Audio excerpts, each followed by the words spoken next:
So here's my 2005 Skoda Octavia. It's got some problems with the air conditioning. It's on the BKD 2-litre TDI engine. The symptoms are there's a lack of refrigerant, so there's a leak. It loses the pressure over a period of about 6 to 12 months. The second symptom I've got is that when cooling is called for, there can be about a 10-minute delay before you feel cold air coming through the vents, and even then it's not as effective as it used to be. So the two problems that need to be addressed, one is the sticking valve in the compressor, that gives the delay for cooling, and the other fault, the leak, I've had traced to the dryer, which is part of the condenser. So I'll just show you where the leak was on the condenser. That was around the top here. So if you've still got pressure in your system, you can spray some soapy water on there and you'll see a ring of bubbles around the top, and then you know that's your problem. If you've got no gas pressure left in the system, you'll have to have it pressurized with nitrogen, and again, just the soapy water spray will reveal the problem. Anyway, to get to the condenser to replace it is not a 5-minute job. You've got to take the front of the car off. It's not quite as bad as it sounds. The first thing you've got to do is to remove the headlamps. So the headlamps removed using, there's a plastic nut behind, and then you pull this hockey stick catch out whilst pushing the release clip up, otherwise you'll snap it off, which unfortunately I did on one of mine before I realised how it worked. And then you need to disconnect the wiring loom, which is the standard Volkswagen Audi plug. So you need to push backwards on the release catch whilst pulling it off. So with the headlights out, the next thing you need to do is you need to remove the plastic rivets from the sides here. These are the expanding plastic rivets. So what I did is I used a pair of these style tools to lever the centre out of the rivet, and then you can lever the rivet out.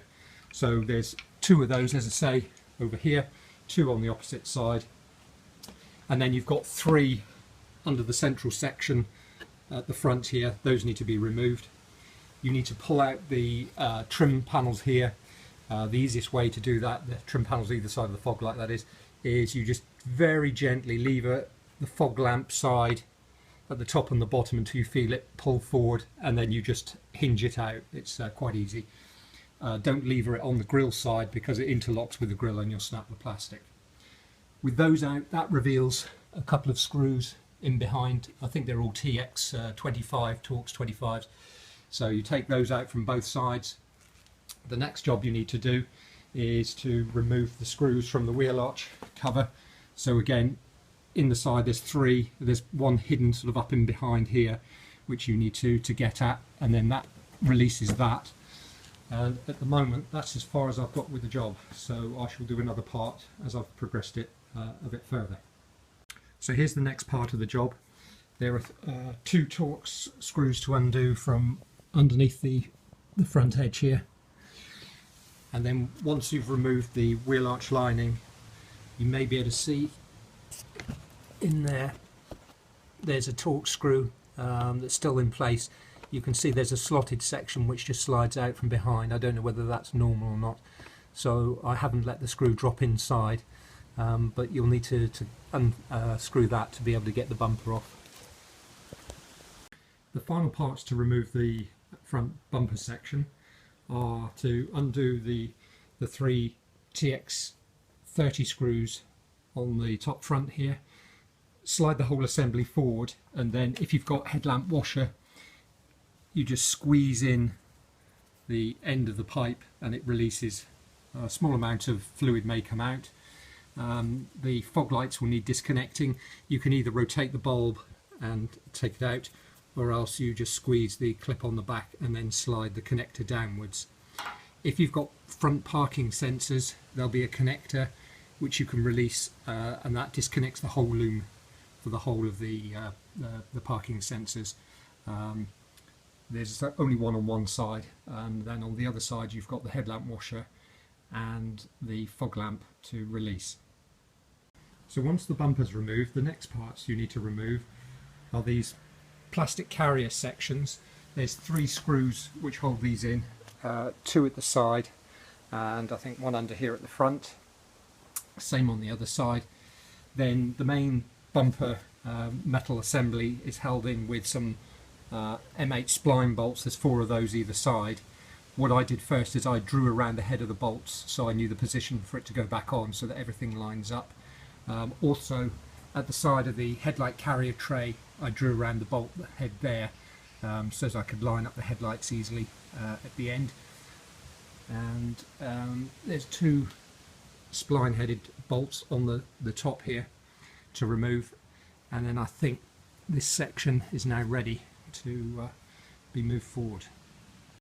To bring the radiator assembly forward, you need to disconnect the alarm connection and the bonnet release, which are just in behind the edge here.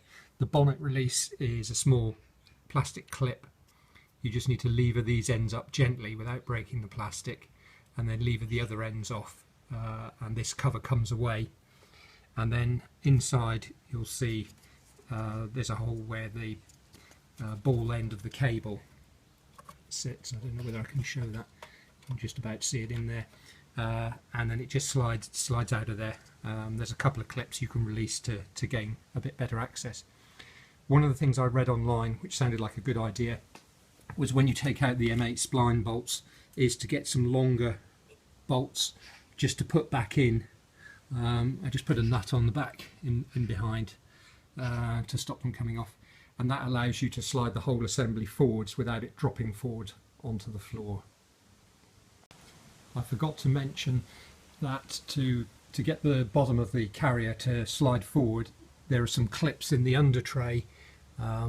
I think there's 2 of them. You just need to push in to release it, to pull it forward. Once you've done that, you'll then have access to the refrigerant pipes down the back down here, and you'll need a TX45 to undo those. It's a bit tight for space, and they're quite tight, but it wasn't too difficult to do.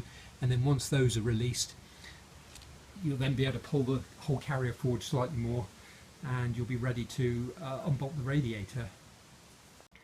To free the condenser up from the subframe, or from the carrier frame rather, at the front here, there's 2 screws either side which release the radiator bracket and allow you to push the radiator, the whole assembly, back away from the carrier, because that's the only way you're going to get the condenser out. You can see it's loose down there. I decided to put a glove over the air conditioning pipes down here to stop any dirt getting into the system. And then there's a torque screw down inside here, which screws a bracket from the condenser onto the side of the radiator. It's a bit tricky to get out, and the bolt head might be corroded, so be careful not to round it off.